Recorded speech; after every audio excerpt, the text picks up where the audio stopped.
کہ میں کچھ بھی نہیں جانتا اس بارے میں، اور میں سوچ رہی تھی کہ نہ جانے کیوں عربی خواتین کے لیے پھٹکڑی بہت زیادہ اہمیت کی حامل ہے، مگر سوال یہ تھا کہ اس جیسی سستی چیز کو وہ اتنی اہمیت کیوں دے رہی تھی، کیونکہ ہمارے پاکستان میں تو یہ ہر جگہ پر بک رہی تھی اور پاکستانی تو اس کا اتنا زیادہ استعمال نہیں کرتے تھے۔ مجھے مزید پیسوں کی ضرورت پڑی تو میں نے ایک اور گھر میں کام کرنا شروع کر دیا تھا، اور جب میں اس گھر میں گئی تو یہ دیکھ کر میں حیران رہ گئی کہ اس کی کچن کے کیبن میں بہت زیادہ تعداد میں پھٹکڑی پڑی ہوئی تھی۔ پھر میں نے ایک خیال کے تحت بیگم صاحبہ سے پوچھا کہ آپ اس پھٹکڑی کا استعمال کس لیے کرتی ہیں؟ یہ سن کر انہوں نے بات بدل دی اور کھانا اچھے سے بنانے کی تاکید کر کے کچن سے باہر چلی گئی تھیں، اور میں حیران پریشان رہ گئی۔ اور پھر ایسا ہی ہونے لگا تھا۔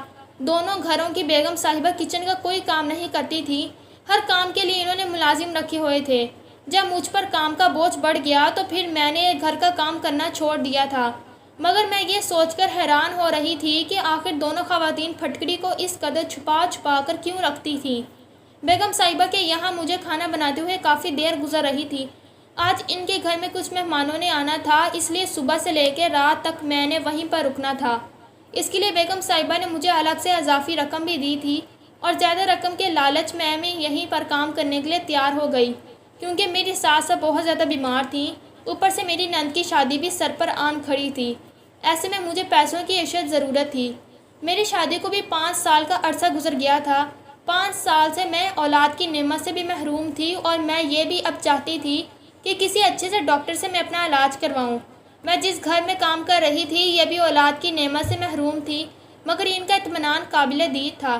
ان کو اس قدر پرسکون دے کر میں سوچتی کہ شاید ان کی زندگی مکمل ہے، اس لیے انہیں اولاد کی کمی محسوس نہیں ہوتی، مگر مجھے تو اٹھتے بیٹھتے شدت سے اس کمی کا احساس ستاتا تھا، اور میں نے اولاد کے لیے کتنی ہی منتیں مرادیں ماندی تھیں، مگر ابھی تک اس نعمت سے محروم تھی، اور اب سوچ رہی تھی کہ نند کی شادی ہو جائے تو اپنا کسی اچھے سے ڈاکٹر سے علاج کرواؤں گی۔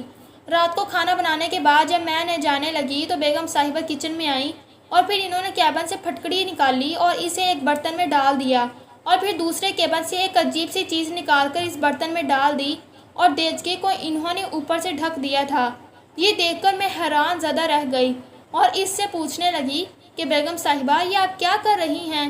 وہ مجھے دیکھ کر چونک گئیں، ان کے چہرے پر غصے کے تاثرات تھے۔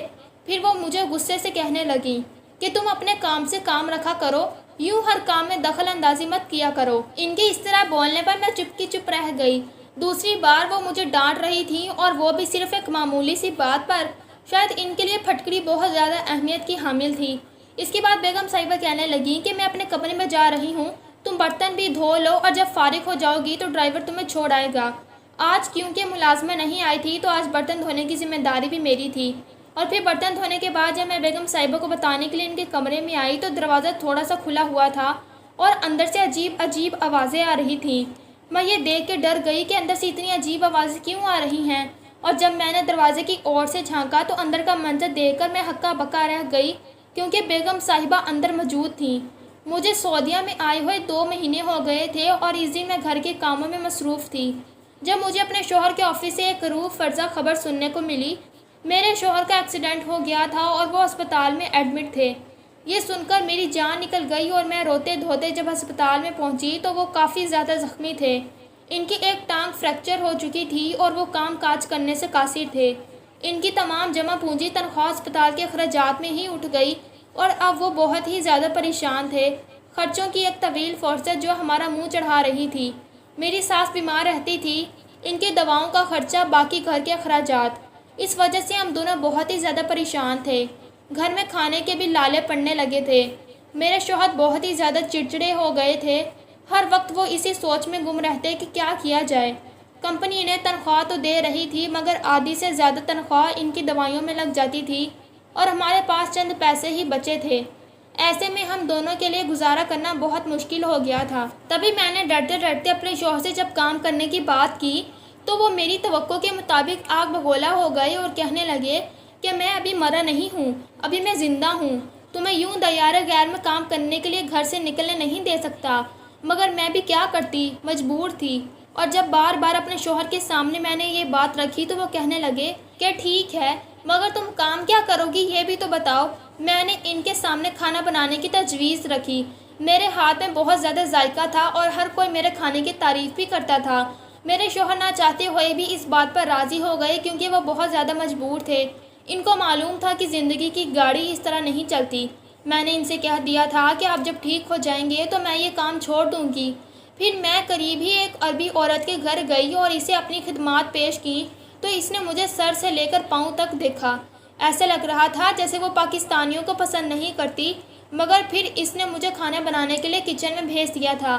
کہنے لگی، اگر تمہارا کھانا پسند آ گیا تو تمہیں اس نوکری پر رکھ لوں گی کیونکہ ہمارا شیف کھانا بہت ہی زیادہ بد ذائقہ بناتا ہے۔ اس کی بات سن کر میں نے جی جان سے کھانا بنایا تھا۔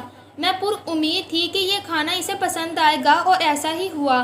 اس نے مجھے نہ صرف نوکری پر رکھ لیا تھا بلکہ مجھے انعام کے طور پر ایک اضافی رقم بھی دی تھی۔ میں خوشی سے دیوانی ہو گئی تھی۔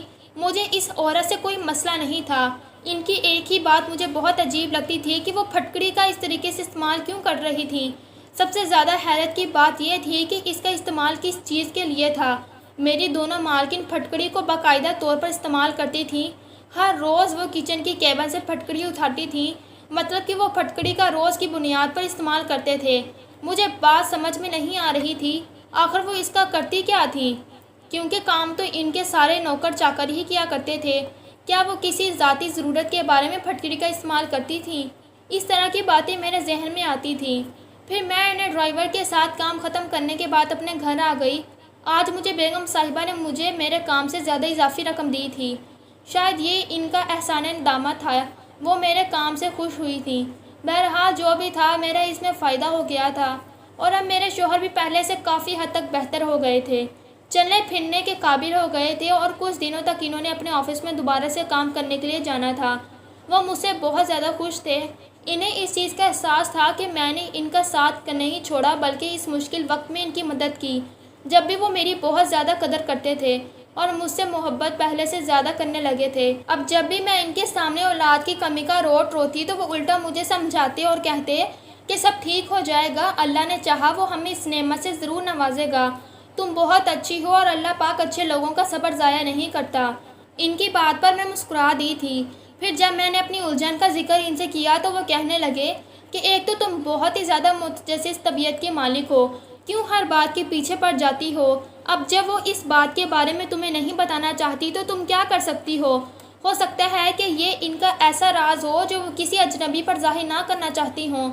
اور پھر میں چپ کی چپ رہ گئی تھی۔ آج جو کچھ میں نے دیکھا تھا اس کا ذکر اپنے شوہر سے نہیں کیا تھا۔ کچھ دنوں کے بعد میرے شوہر صحتیاب ہو گئے تھے، پھر انہوں نے اپنے آفس میں جانا شروع کر دیا تھا۔ ان کو آفس میں رخصت کر کے میں نے بھی سوچ لیا تھا کہ یہ مہینہ مکمل ہوتے ہی میں بھی یہ نوکری چھوڑ دوں گی، اور ان کے جانے کے بعد میں آنکھوں سے مسکرا دی تھی اور تھوڑی ہی دیر کے بعد خود بھی اپنے کام پر چلی گئی تھی۔ وہ عورت بہت اچھی، مگر نہ جانے کیوں پھٹکڑی کا جب بھی ذکر آتا تھا تو وہ آگ بگولا ہو جاتی تھی اور تمام لحاظ بالائے طاق رکھ دیا کرتی تھی۔ اور اب جب میں نے اسے ایسا استعمال کرتے دیکھا تو تب سے میں حیران تھی۔ اب میں نے سوچ لیا تھا کہ میں اس راہ سے پردہ اٹھا کر ہی رہوں گی۔ ہمارے محلے میں ایک انڈین مسلم فیملی رہتی تھی۔ اس عورت کی میرے ساتھ اچھی علیق سلیق ہو گئی تھی۔ وہ شروع سے ہی یہاں پر رہائش پذیر تھے۔ وہ مجھ سے بہت اچھی طرح سے ملتی، مگر میرے شوہر کو میرا ان لوگوں کے گھر میں آنا جانا پسند نہیں تھا۔ جب بھی میں ان کے گھر میں آتی جاتی نہیں تھی۔ اس دن کام سے چھٹی تھی کیونکہ آج بیگم صاحبہ گھر پر نہیں تھیں اور انہوں نے مجھے آج کی چھٹی دے دی تھی۔ آج میں پرسکون تھی۔ تھوڑی دیر کے بعد مجھے دروازے پر بیل سنائی دی۔ جب میں نے دروازہ کھولا تو سامنے وہی عورت کھڑی تھی۔ وہ کہنے لگی کہ میری سخت طبیعت خراب ہے اور میں اکیلی ہوں، مجھے اسپتال میں جانا ہے۔ اگر عام حالات ہوتے تو میں اسے انکار کر دیتی، مگر اب وہ بیمار تھی اور اسے میری مدد کی ضرورت تھی۔ تبھی میں اس کے ساتھ اسپتال میں چلی گئی تھی۔ اس عورت کی شادی کو 10 سال کا عرصہ گزر گیا تھا اور وہ بھی ابھی تک اولاد کی نعمت سے محروم تھی۔ جب میں اس کے ساتھ اسپتال میں گئی تو ڈاکٹر نے اسے بتایا کہ وہ ماں بننے والی ہے۔ یہ سن کر خوشی سے اس کی آنکھوں سے آنسو نکل پڑے اور وہیں پر میرے دل میں بھی یہ احساس پیدا ہو گیا کہ کاش میں بھی یہ خبر سن سکوں۔ یہ بات سننے کے لیے میرے تو کان ہی ترس گئے تھے۔ جب ڈاکٹر صاحبہ نے اس سے پوچھا کہ آپ کون سی میڈیسن استعمال کر رہی ہیں، میں بھی یہ بات جاننے کے لیے بےتاب تھی۔ وہ اسے کہنے لگیں کہ آپ کے بتائے ہوئے نسخے کا استعمال کیا تھا اور اللہ پاک نے کرم کر دیا۔ یہ بات سن کر میں حیرت سے اس کی طرف دیکھنے لگی۔ میں اب جلدی سے وہ نسخہ جاننے کے لیے تڑپ رہی تھی جس کی وجہ سے اس عورت پر اللہ پاک نے اتنے سال کے بعد کرم کیا تھا۔ اتنے میں اس کا شوہر وہاں پر آ گیا اور میں اس کے بارے میں کوئی بات ہی نہیں کر سکی۔ واپسی کا سفر ہم لوگوں نے خاموشی سے کاٹا تھا۔ میں اپنے گھر آ گئی۔ گھر آنے کے بعد بھی میں مسلسل اسی بارے میں ہی سوچی جا رہی تھی۔ اگلے دن جب میں کام پر گئی تو بیگم صاحبہ پہلے ہی کچن میں موجود تھیں اور مجھے دیکھ کر وہ چونک گئی اور کہنے لگی کہ تم ابھی باہر بیٹھو، میں ابھی آتی ہوں۔ وہ چولہے پر کوئی برتن رکھے کھڑی تھیں مگر میں ان کے پاس آ گئی اور اب جب انہوں نے مجھے وہیں پر کھڑے دیکھا تو وہ غصے سے کہنے لگیں کہ تمہیں سنائی نہیں دیا میں نے کیا کہا ہے؟ فوراً سے باہر جاؤ۔ ان کے اس انتہائی درجہ تذلیل پر میرا غصے سے برا حال ہو گیا تھا، مگر کیونکہ میں اس کے گھر میں کھڑی تھی اور اس کا کام کر رہی تھی اس لیے میں نے اپنے غصے کو کنٹرول کر لیا، مگر مجھے اس عورت کا رویہ بہت برا لگا تھا۔ نہ جانے وہ کبھی کبھی اتنا اوور ریئیکٹ کیوں کرتی تھی اور بعد میں وہ معذرت بھی کر لیتی تھی۔ اب جب میں سیٹنگ ایریا میں آ کر بیٹھ گئی تو تھوڑی ہی دیر کے بعد وہ عورت کچن سے باہر نکلی۔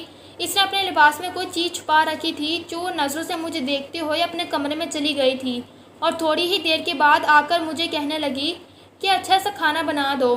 اب وہ مجھ سے نارمل انداز میں بات چیت کرنے لگی جیسے کہ ہم دونوں میں اس سے پہلے کوئی بات ہی نہیں تھی، اور میں اس کے پل پر رنگ بدلتے ہوئے رویے پر بھی حیران و پریشان رہ گئی تھی۔ خالی دیچکی سنک میں پڑا ہوا تھا۔ اب جب میں نے دیکھا تو اس برتن میں کھانے کے بجائے کوئی اور ہی چیز تھی جس کی عجیب سی اسمیل آ رہی تھی۔ میں نے اس دیچکی کو اچھے سے دھویا اور پھر اسی میں کھانا بنانے لگی۔ تھوڑی ہی دیر کے بعد مالکن کچن میں مجھے چائے بنانے کے لیے کہنے لے کے آئیں، مگر جب اس کی نظر دیچکی پر پڑی تو وہ بری طرح سے چیخ پڑی اور مجھ پر چلانے لگی، جاہل عورت، تم کوئی بھی کام ڈھنگ سے نہیں کرتی ہو۔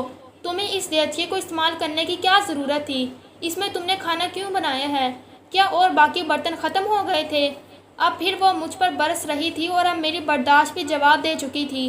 تبھی میں نے اسے کہا کہ اس دیچکے میں ایسی کون سی خاص بات ہے جو اس میں بندہ کھانا نہیں بنا سکتا، اور ویسے بھی اس کو میں نے اچھے سے دھو کر استعمال کیا ہے۔ اب کی بار وہ کہنے لگی کہ میں نے اس میں دوا بنائی تھی اور اس برتن کو میں کھانے میں استعمال نہیں کرتی، یہ اسی دوا کے لیے مخصوص کر کے رکھا ہے، مگر تم ہمیشہ کوئی نہ کوئی گڑبڑ کر دیتی ہو۔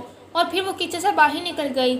اب میں نے سوچ لیا تھا کہ آج کے بعد میں یہاں پر کام کرنے کے لیے نہیں آؤں گی۔ تبھی میں بیگم صاحبہ کے کمرے میں گئی اور انہیں جب اپنا فیصلہ سنایا تو وہ حیران سی ہو کر میرے چہرے کی طرف دیکھنے لگی۔ کیا مطلب اس بات کا کہ تم کام نہیں کرو گی؟ تم جانتی ہو کہ مجھے تمہاری ضرورت ہے اور تمہارے ہاتھ کا کھانا بھی مجھے پسند ہے۔ میرا شوہر تمہارے کھانے سے بہت زیادہ خوش ہے، وہ تمہارے ہاتھ کے سوا کسی کا کھانا نہیں کھاتے۔ تم اس طرح مجھے چھوڑ کر نہیں جا سکتی ہو، اور اگر تم چلی جاؤ گی تو کچن کا کام کون کرے گا؟ بیگم صاحبہ، یہ آپ کی ذمہ داری ہے۔ میں روز روز ذرا سی بات پر آپ سے بے عزت نہیں ہو سکتی۔ میں کوئی پیشے سے ملازمہ نہیں ہوں، مجبوری میں شوہر کے ایکسیڈنٹ کی وجہ سے مجھے یہ کام کرنا پڑا تھا، لیکن اب میرا شوہر مکمل طور پر صحت یاب ہو گئے ہیں اور آفس جانے لگے ہیں، اس وجہ سے اب میں یہ کام نہیں کروں گی۔ بیگم صاحبہ حیران رہ گئیں اور کہنے لگیں کہ تم کو میری کون سی بات بری لگی؟ اور میں حیرت سے ان کی طرف دیکھ رہی تھی۔ کیا ان کو ذرا بھی احساس نہیں تھا کہ وہ اتنی چھوٹی سی عام چیز کی وجہ سے میری کتنی بے عزتی کر دیتی تھی؟ شاید کرنے والے کو احساس نہیں ہوتا، جس کی بے عزتی ہوتی ہے، جس پر بیتتی ہے، وہی جانتا ہے۔ مجھے آخر سمجھ نہیں آتی کہ اس پھٹکری میں ایسا کون سا راز ہے جس کی وجہ سے آپ مجھے معمولی سی بات پر ڈانٹ کر رکھ دیتی ہیں۔ ان کے چہرے پر ایک تاریک سایہ لہرایا اور وہ بیڈ پر بیٹھ گئیں اور کہنے لگیں کہ یہ راز نہیں بلکہ میری کمزوری ہے جو میں کسی پر عیاں نہیں کرنا چاہتی۔ یہ کہہ کر ان کی آنکھوں سے ٹپ ٹپ کر کے آنسو بہنے لگے تھے۔ تھوڑی ہی دیر پہلے ان کا غصے سے چہرہ تپ رہا تھا اور اب وہ رو رہی تھیں۔ مجھے ان کی کوئی بات سمجھ میں نہیں آ رہی تھی۔ تب بھی میں ان کے پاس بیٹھ گئی اور ان سے کہنے لگی کہ کیا بات ہے، آپ اس قدر پریشان کیوں ہیں؟ میرا پوچھنا ہی تھا کہ وہ پھوٹ پھوٹ کر رو پڑیں اور کہنے لگیں کہ کتنے سالوں سے میں اس کمزوری کی وجہ سے خود کو کمتر محسوس کر رہی ہوں، کھل کر سانس نہیں لے سکتی، کسی سے بات نہیں کر سکتی۔ مجھے لگتا ہے کہ ہر کوئی مجھ پر ہنسے گا، مجھ پر طنز کرے گا، اس لیے میں کسی کے سامنے اس بات کا اظہار نہیں کرتی اور سب کے سامنے ہنستی بولتی ہوں مگر اکیلے میں روتی ہوں۔ مجھے ان سے ہمدردی محسوس ہونے لگی اور انہیں کہا کہ آپ مجھے بتائیے کہ آپ کو کیا مسئلہ ہے، کیا پریشانی ہے؟ وہ گہری سانس لے کر کہنے لگی کہ میری شادی کو 10 سال ہو گئے، میں نے ہر طرف سے علاج معالجہ کروا کر دیکھا ہے، میرے اور میرے شوہر کے تمام ٹیسٹ بھی بالکل ٹھیک ہیں، مگر اس کے باوجود بھی ہم اولاد کی نعمت سے محروم ہیں۔ مجھے ایک حکیم نے بتایا کہ میں یہ نسخہ استعمال کروں تو اللہ پاک مجھ پر کرم کر دے گا، مجھے صاحب اولاد کر دے گا، مگر اس نسخے کو استعمال کرتے ہوئے بھی 1 سال ہو گیا ہے، ابھی تک مجھے کوئی فائدہ نہیں ہوا۔ کون سا نسخہ؟ میں نے چونک کر ان سے پوچھا، کیونکہ میں بھی تو بے اولادی کا شکار تھی۔ میں بھی ایسے تمام ٹوٹکوں کو غور سے سنا کرتی تھی جس میں بے اولادی کا علاج موجود تھا۔ تبھی وہ کہنے لگیں کہ مجھے حکیم نے کہا تھا کہ پھٹکڑی کو بادام کے تیل میں ملا کر خوب پکانا اور پھر رات کو اس کو ناف میں ٹپکانا اور ناف سے نیچے لگانا ہے، اور اگر اللہ نے چاہا تو تم ضرور اولاد کی نعمت پاؤ گی۔ اس کی بات سن کر میں حیران رہ گئی۔